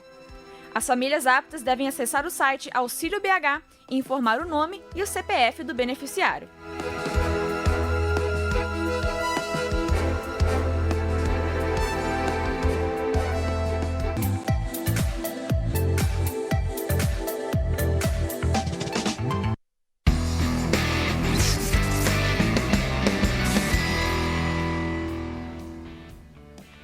Manhã Diversa de volta, agora são 11 horas e 26 minutos e chegou a hora de falar de esporte na nossa resenha esportiva. Gabriel Luterbach já está chegando aqui no estúdio. E aí, craque, o que temos para o final de semana para você manter a gente informado então, né? Bom dia, Roberta, bom dia ao pessoal de casa. Vamos falar sobre o Campeonato Carioca. Ontem a gente teve o primeiro jogo, o segundo jogo da semifinal entre o Vasco e o Flamengo, então a gente já tem a definição do primeiro classificado para a final do Campeonato Carioca. E é sobre isso que a gente vai começar falando, Roberto. Então vamos mostrar os gols aqui do jogo entre o Flamengo e também contra o Vasco. O Flamengo, assim como no jogo de ida, Roberto, ele ganhou por 1-0, então foi 1-0. Gol do William Arão, Arão aí que sempre está se reinventando no Flamengo, né? E o Flamengo fez o papel de casa, né? Como é superior um time que está na Série A e a realidade que o Vasco hoje é um time que está na Série B, né? O time do Flamengo é muito superior do que o time do Vasco, tecnicamente, né? Então o Flamengo mostrou esse seu papel e saiu com a vitória, 1-0, gol do William Arão, como a gente está vendo aqui. E o Flamengo, Roberto, ele está na final pela quarta vez, Roberto, quarta vez que o Flamengo está na final do Campeonato Carioca. Está buscando um tetracampeonato. Então essa é a briga do Flamengo, né? Isso pode ser inédito, não tem nenhum time que tenha ganhado 4 vezes o Campeonato Carioca. Então o Flamengo está na busca aí desse tabu. O Flamengo tem tudo para poder enfrentar, é até superior ao Fluminense ou ao Botafogo, que vai ser o confronto que vai sair da outra semifinal. Então o Flamengo aí que está jogando não tão bem, mas está vencendo. E isso é o que importa, né, Roberto? Também não adianta nada a gente jogar bonito e não vencer, né? Porque a pressão fica muito grande. Mas o Flamengo ainda está devendo, para ser bem sincero, ainda está devendo um pouquinho, mas está vencendo, né? E mais uma vez ontem venceu por 1-0. E mesmo com o estádio lotado, então, né, os vascaínos não conseguiram aí reverter esse quadro que foi consolidado, então, com a outra vitória, 1-0, vitória miúda, mas que é o que conta, porque é isso, né? Quem faz gol é que leva. Então, o Flamengo, então, primeiro da final do Campeonato Carioca, né? Exatamente. E falando um pouquinho sobre o Vasco, Roberto, o Vasco, ele estando precisando vencer, né? Porque o outro jogo tinha sido 1-0, o Vasco começou até muito bem o jogo, pressionou um pouquinho o Flamengo, mas depois o Flamengo conseguiu se equilibrar na partida. No segundo tempo, também precisando ainda mais da vitória, né? Que o tempo ia diminuindo cada vez mais. O Vasco se jogou um pouquinho mais para frente, mas no fim das contas, o Flamengo ele foi muito mais equilibrado, ele foi muito mais... soube fazer o gol, depois controlou a partida. E é isso que foi importante, né? Então o Flamengo está na final, é o primeiro finalista. A gente vai conhecer o outro finalista que vai sair da semifinal. A gente tem a arte aqui separada também para colocar, que vai sair da semifinal entre o Fluminense e o Botafogo. O primeiro jogo, Roberto, já é hoje, o primeiro jogo vai ser às 8 horas no Engenhão e o segundo jogo vai ser no domingo, então, no Maracanã, às 4 horas. Então, Roberto, o Flamengo já teve os 2 jogos e outra semifinal ainda nem aconteceu, né? O primeiro jogo é hoje, vai acontecer no Engenhão e depois no Maracanã, sendo que o Fluminense tem a vantagem do empate porque foi melhor, foi primeiro colocado, o Botafogo foi quarto, então o Fluminense tem a vantagem do empate, assim como o Flamengo já tinha vantagem também do empate contra o Vasco. Então, desse confronto vai sair o finalista que vai brigar aí com o Flamengo para ver quem vai ficar com o título do Campeonato Carioca. Bom começar a semana, né, com um clássico desses. Então vamos ver aí quem que vai levar a melhor entre Botafogo e Fluminense. Exatamente. Agora vamos para o Campeonato Mineiro, vamos falar sobre o jogo do Atlético Mineiro, que foi no sábado.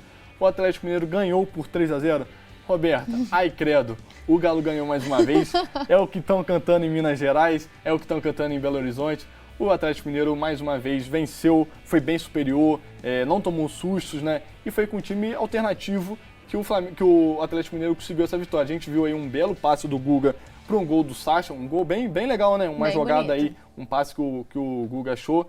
Mais uma vez pela direita, para o Vargas fazer um gol bonito lá no ângulo. Então, mais um gol bonito aí. Foi um sábado de gols bonitos no Mineirão. E por fim, não diferente, também a gente falou, o Galo ganhou mais uma vez. E o Galo ganhou, tem que ter gol de quem? Hulk. Do Hulk, para finalizar a goleada. Então, Galo 3-0, o Galo que esse confronto que por 3-0 vai se repetir na próxima fase ainda. O Atlético Mineiro é o primeiro colocado contra a Caldense, que é a quarto colocado. Então dá para saber, o Atlético Mineiro já é favorito. Com esse resultado de 3-0, a gente vê que a Caldense precisa melhorar e muito para poder desbancar o Atlético Mineiro. O Atlético Mineiro que tem um time muito bom. A gente viu ontem, o Atlético Mineiro, Roberto, jogou com um time alternativo e venceu por 3-0. O time titular pode ainda mais, então a gente está ansioso para ver esse confronto aí do Atlético Mineiro contra a Caldense. A gente viu também, Roberta, muitas jogadas pelo lado direito. Sim. O Guga foi um belo destaque desse confronto, né? É o Guga que é o reserva do Mariano, mas que bota uma pulga aí na orelha do treinador. E é importante isso, né, Roberta? A gente fala sempre isso, dar rodagem aos jogadores. Então, o Guga e o Savarino foram muito bem. Esse time alternativo do Atlético Mineiro foi muito bem, né? Roberta, a gente também tem que falar aqui do Hulk, né? Que a gente falou, o Galo ganhou mais uma vez com o gol do Hulk. E o Hulk está um gol de igualar o recorde do Arrascaeta como artilheiro do novo Mineirão. A gente vê aí que o Hulk ele tá há pouco tempo no Galo, né? E já tem essa marca aí bem legal para poder chegar perto. Então o Hulk é um grande destaque, né? Com certeza, ele já fez história no Galo, assim, é o que você falou, tem relativamente pouco tempo, mas ele já fez história, ele é o nosso craque, ele é o nosso ídolo, né, atual. E é isso, tinha que ter um golzinho do Hulk mesmo. Eu passei o final de semana em Belo Horizonte, capital mineira, e tava bonito de ver, viu? Todo mundo com camisa do Galo depois do jogo. E é isso, acho que eu não vou cantar a vitória antes não, mas acho que esse campeonato tá quase que no papo aí do Galo, hein? Não vamos cantar a vitória porque clássico é clássico, tudo pode acontecer, mas de fato o Galo é o favorito. Eu queria até te fazer uma pergunta, você já até respondeu. O Hulk, ele tem pouco tempo no Atlético, né? Mas é ídolo, né? Com a gente certeza, pode falar assim. Pelo menos meu, com certeza. Adoro o ídolo. Com certeza da massa atleticana também ele é ídolo. Vamos falar agora sobre o América Mineiro, que é um time que não está classificado para as semifinais do Campeonato Mineiro, mas venceu na sua despedida por 1-0, um gol tímido aí do Gustavo. O América Mineiro jogou com o time reserva, o time alternativo, até porque já não estava disputando mais nada. E o foco é na pré-Libertadores. Não vai ter jogo agora, né? O América Mineiro já conseguiu a classificação, mas o time não estava valendo nada. O América Mineiro jogou com o time reserva e venceu por 1-0. A gente vai ver aí o gol do Gustavo. Foi um jogo sem muito... Foi um jogo meio chatinho, meio fraquinho. Sem pressão nenhuma, né? Exatamente, sem pressão nenhuma. E o time aproveitou para poder colocar, o técnico aproveitou para poder colocar os jogadores de reserva. O América Mineiro poderia até ter vencido por mais, né? A gente viu aí que o Zé Ricardo perdeu o pênalti, mas ficou aí 1-0 América Mineiro, que agora vai disputar o torneio Inconfidente, não está na próxima fase. Quem está na próxima fase, Roberto, é o Cruzeiro. O Cruzeiro que ficou em terceiro lugar no Campeonato Mineiro, o Atlético Mineiro ficou em primeiro, a Atlético, a grande sensação do campeonato, ficou em segundo, o Cruzeiro em terceiro e a Caldense em quarto. Então vamos ver os gols do Cruzeiro, que venceu no fim de semana, perdeu no fim de semana por 2-1 para o Patrocinense, que enfim conseguiu não ser rebaixado no Campeonato Mineiro, então o Patrocinense vai continuar no módulo 1 na próxima temporada. Então o Patrocinense ganhou por 2-1 do Cruzeiro, a gente vai ver os gols aí do Patrocinense. E tem uma curiosidade, vou primeiro mostrar os gols aqui. Primeiro gol do Jonathan Obina. A gente tem uma curiosidade bem bacana para falar, Roberto. Gol do Jonathan Obina aí. Depois, gol do Samuel para poder ampliar o placar. Uma saída, uma jogada errada aí do Cruzeiro, que vai ter uma falha ainda do goleiro. A gente viu que esses gols aí deu tudo errado. Nossa. Deu tudo errado nesse gol. E o Cruzeiro diminuiu com o Adriano. Roberto, o Jonathan Obina, que fez o primeiro gol, ele foi contratado para disputar apenas esse jogo. E fez o gol. Então, valeu o salário aí, ele recebeu um contrato de 3 meses só para poder disputar nesse jogo aí. Valeu o salário, valeu a contratação, né? Porque ele fez o gol que abriu o caminho para o Patrocinense. Com certeza, e eu nem sabia que podia fazer esse tipo de coisa no futebol, né? Contratar por um tempo curtinho, mas que bom, então valeu a pena, né? Valeu a pena. E o Cruzeiro jogou com muitos jogadores da base, né? Porque o Cruzeiro também já estava classificado, então aproveitou para dar rodagem aí, já que o Cruzeiro está com Copa do Brasil, Mineiro, então aproveitou para poder rodar o elenco. E o time não estava muito... já estava classificado, né? Então não estava muito preocupado se ia ter vantagem ou não. Então agora que é para valer, agora é Cruzeiro e Atlético. Vamos mostrar aí como é que ficou a semifinal do Campeonato Mineiro. Tá tudo definido. Se no Carioca a gente já tem um finalista, no Mineiro a gente vai começar a resolver isso. E vai resolver amanhã, vai começar a resolver isso amanhã. A gente tem Cruzeiro e Atlético às 8h30 no Mineirão, às 8h30 da noite. E no sábado o jogo de volta, Atlético contra Cruzeiro, em São João del Rei, Roberto, aqui pertinho, maneiro, né? Jogos na Zona da Mata, um jogo que vai ser importante, já que o Atlético tem essa vantagem, vai ser às 4h30. E Caldense contra Atlético Mineiro na quarta-feira, às 4h30, que ferrou o trabalhador. Jogo quarta-feira, às 4h30. Não tem como. É pro trabalhador não ver o jogo, né? E no domingo, às 6h30, para poder definir esse confronto, Atlético Mineiro e Caldense. Esse jogo aí, 4h30, Roberto, dificulta até pra gente acompanhar, né? Que a gente tá aqui no horário na televisão. Mas o torcedor que é torcedor dá um jeito, a gente coloca ali no celular, né? Deixa, vai conferindo, aciona aquele alarme que fala quando é gol, né? O torcedor que é torcedor dá um jeito, né, Gabriel? É isso aí, Roberto. Então esses são os destaques do Campeonato Mineiro, do Campeonato Carioca. A gente volta para poder atualizar mais pra frente, né? Gabriel, então, muito obrigada pela sua participação aqui, informando a gente nessa segunda-feira o que aconteceu no mundo dos esportes no domingo. E depois do intervalo, é claro, tem Bora Hangar com a finalização da quiche de alho poró. Não saia daí!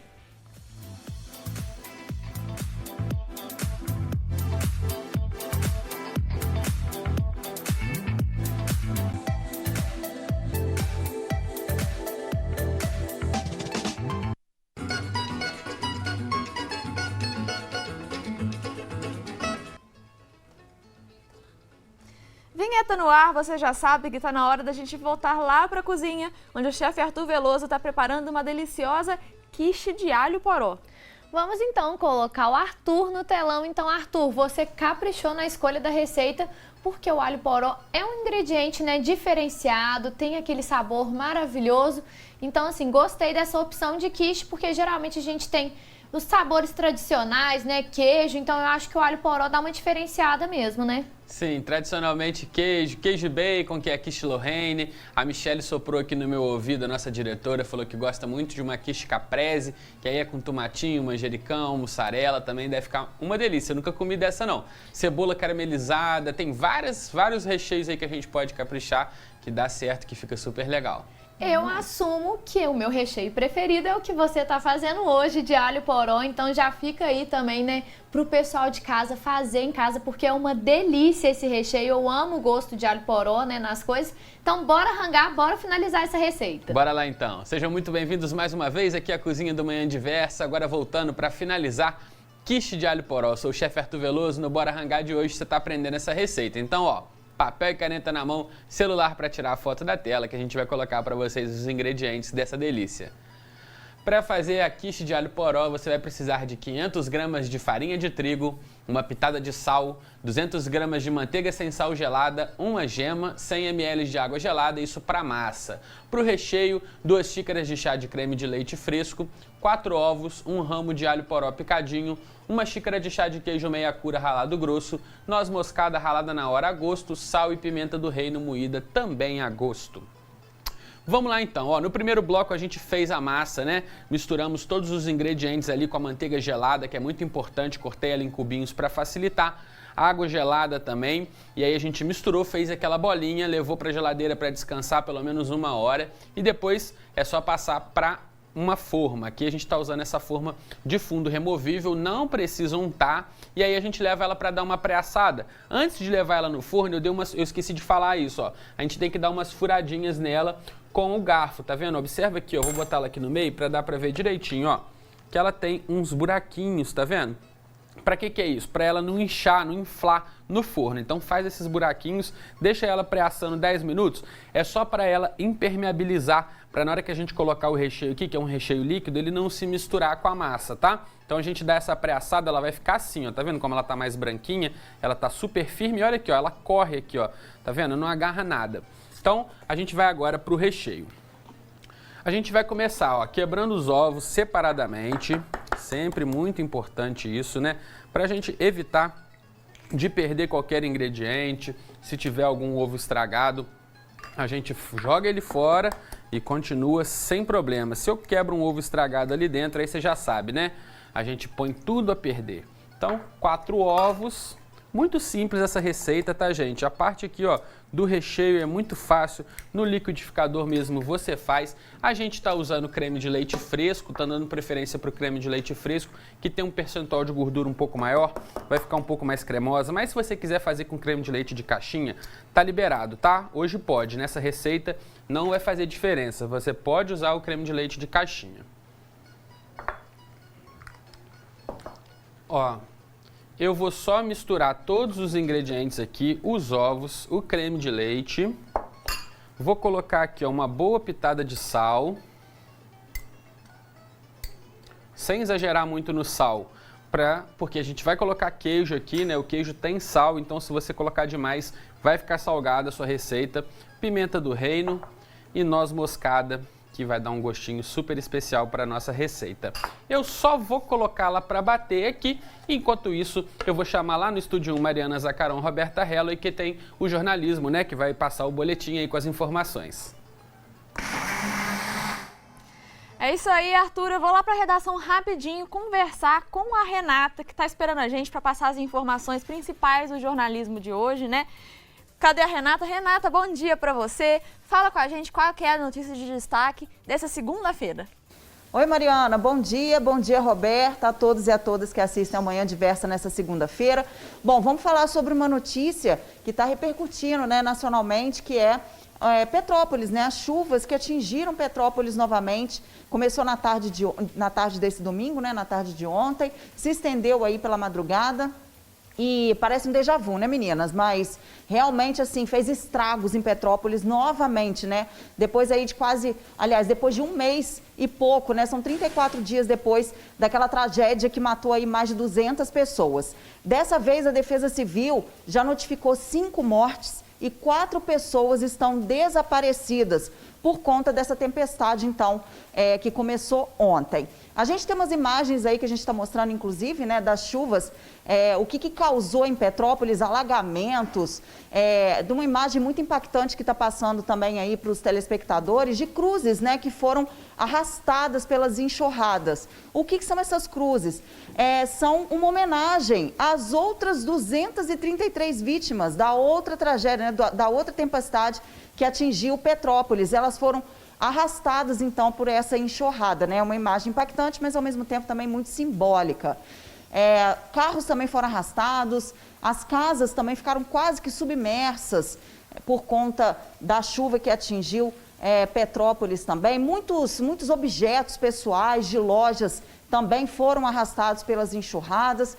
Enfim, foi uma situação também muito catastrófica, né? Igual como foi há 1 mês e pouco atrás.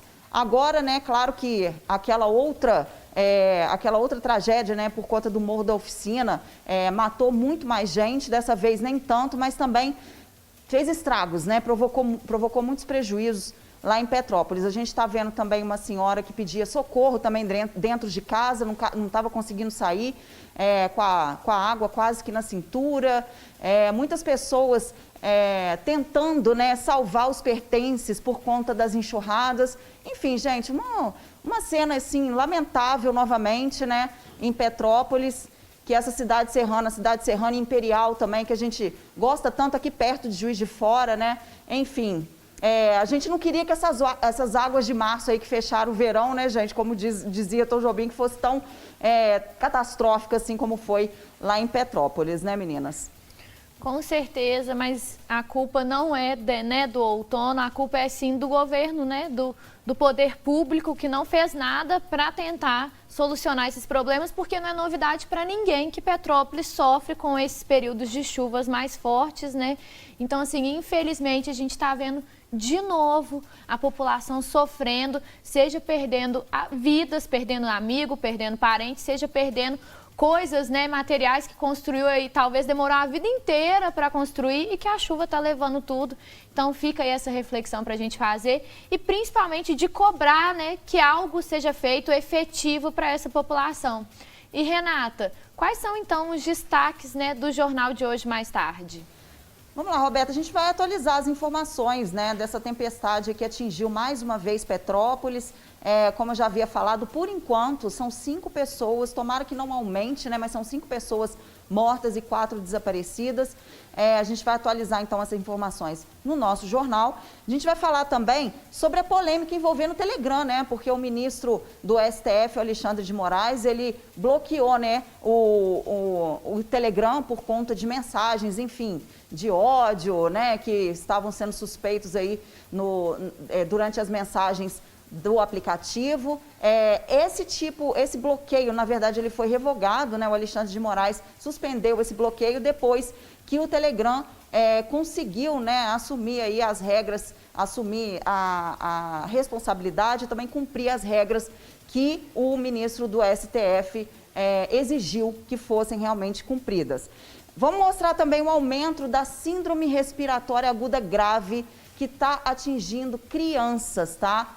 Pois é, crianças que não estão tomando aí, né, que começaram a tomar a vacina, né, contra a Covid-19, mas que não são todas, né? E aí, por isso, também está aumentando essa doença, a síndrome respiratória aguda grave. A gente vai mostrar sobre isso também, os dados são da Infogripe, né, da Fiocruz. E, por fim, a gente vai falar do início do outono. O início do outono, o outono que começou ontem, né, meio-dia, por volta de meio-dia e pouca, né, ontem, domingo. A gente já está, então, nessa estação que, na minha opinião, é a que tem as tardes mais bonitas, não agora, né, por conta aí desse tempo nublado, enfim, dessa frente fria, né, que está aqui sobrevoando, sobrevoando aqui o sudeste, sobrevoando é ótimo, né, mas aqui que está sobre o sudeste, né, região sudeste, e a gente não pode verificar, e a gente não pode contemplar, né, as tardes, por enquanto, de outono, que são muito bonitas, né? Tem um colorido muito bonito, assim, um tom meio alaranjado, enfim. Eu não sei se vocês gostam, meninas, mas eu, particularmente, acho as tardes de outono muito bonitas. Então, a gente vai mostrar também sobre esse início, né, do outono, e eu convido a todos e a todas, então, para assistir ao Jornal Diversa em Rede a partir das 9 da noite. Vocês gostam, meninas, das tardes de outono? Eu adoro, Renata. E olha só, eu nunca tinha reparado que era nesse período de outono. Eu sabia que era no período mais frio, né, que essas tardes alaranjadas ficam. Mas eu acho lindo também, você está certíssima. Muito obrigada, Renatinha. Amanhã você volta com mais notícia pra gente. E a gente vai voltar lá para a cozinha para continuar vendo a finalização da quiche do Arthur, né? Arthur já tá aí no meio, a gente fez uma pequena pausa, mas Arthur já tá de volta para finalizar. Então bora arrancar, Arthur? Vambora, Mari. Olha só, a gente parou antes da entrada da Renatinha, a gente começou a bater o nosso recheio da quiche, né? Então aqui já tá batido, ó, vou dar só mais uma misturada nele. Então aqui eu adicionei os ovos, o creme de leite, sal, pimenta do reino e noz moscada. Aí você experimenta o sal, vê se está na quantidade bacana. Se precisar pôr mais, coloca mais e bate mais um pouquinho. Eu vou falar aqui do alho poró, que hoje a gente está usando o alho poró por inteiro, tá? Muitas receitas o pessoal pede para você tirar a folha do alho poró. Eu não vou tirar, eu acho que desperdício, ela vai dar um sabor bem mais forte, mais pronunciado, mas vale a pena aqui. Então a gente vai usar um alho poró inteiro hoje, tá? Só cortar ele aqui, ó, nas lâminas mais fininhas. A parte do talo a gente já cortou ela em rodelinhas, vou mostrar para vocês, ó. Então, ó, alho poró picadinho já. Tá? Aqui a gente tem as rodelinhas, ó, do talo, né? Aquela parte branca, e a gente vai entrar com as rodelinhas, vai entrar com a folha, aqui vai tudo hoje, tá? Então vamos lá, o que a gente vai fazer agora, ó? Vou pegar a minha massa de quiche que já tá pré-assada aqui, vou colocar o recheio para dentro dela, e ele é líquido assim mesmo, tá, gente? Ele é super cremoso, vocês vão ver como fica, né? A cremosidade dele é super interessante. Você coloca ali o recheio por cima, ó. Forno, gente, já tá pré-aquecendo ali a 180 graus, tá? Não acelera, não tenta colocar mais quente, porque que vai acontecer? Ela vai inchar aqui por cima, vai ficar igual um cogumelo, e aí depois, quando você tirar do forno, o que vai acontecer? Ela vai abaixar, vai perder, vai lá para baixo, e aí você não vai ter uma quiche bonitona, tá? Então, vai devagar, vai no forno com cuidado, tá? Deixa ali 180 graus, ela vai ficar lá por 40 a 50 minutos, até firmar. Quando você vê que tá bem firminha em cima, aí tá na hora de tirar. Ó, bastante alho poró, tá? Para ficar bem saborosa. O alho poró, para quem não tá acostumado, ele tem um sabor que lembra cebolinha. É uma coisa entre o alho, a cebola, ele é bem docinho o talo dele.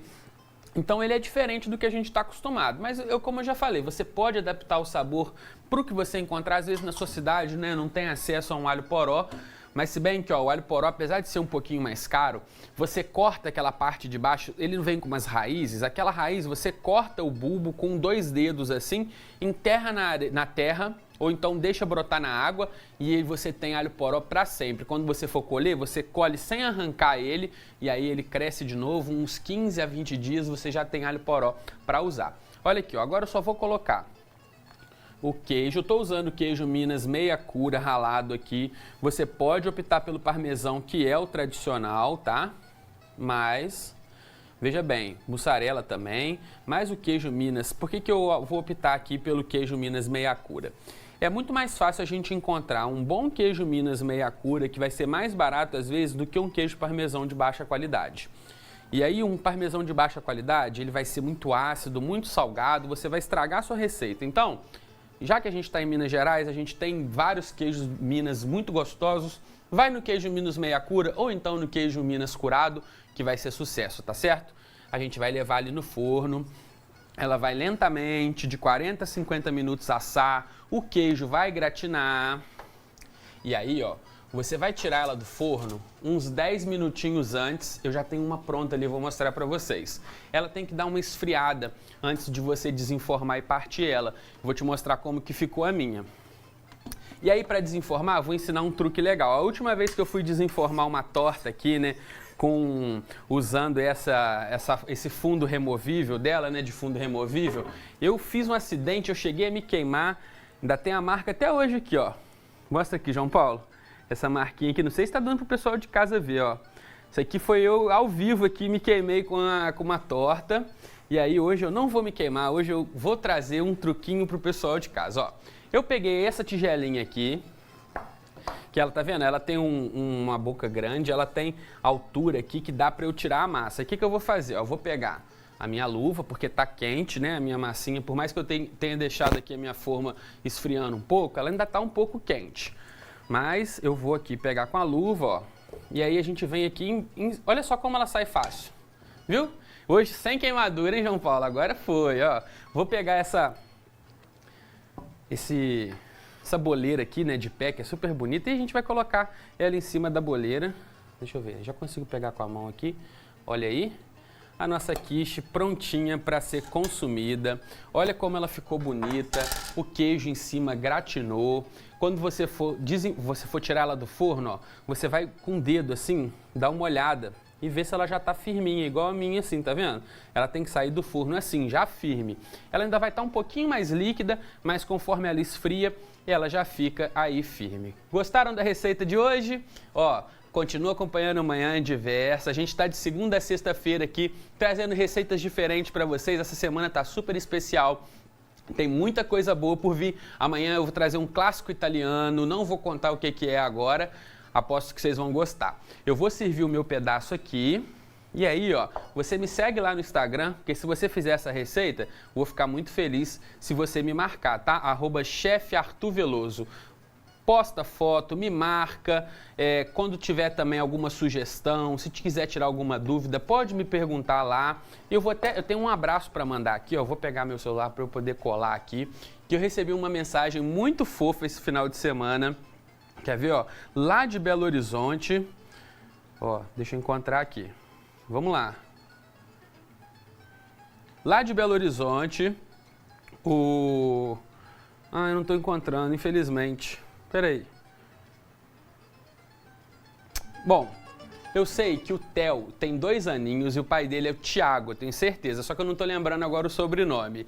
O Theo assiste todo dia quando tá na hora do Manhã Diversa, o Thiago falou assim que o Theo fala, eu quero ver o Arthur Veloso, e aí ele me mandou uma mensagem com áudio, fiquei super feliz.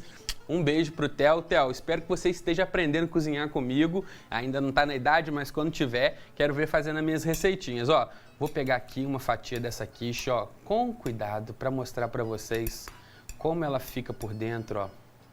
Super cremosa. Quem nunca comeu quiche vai se apaixonar, tenho certeza. Olha aí, que coisa linda, saindo fumacinha. Vou botar aqui para mim um pedação. E chegou a hora de ser feliz, né? Aquela hora que eu experimento, a hora do nome do quadro, né? Bora rangar. Gente, eu tô com água na boca, hein? Dá licença.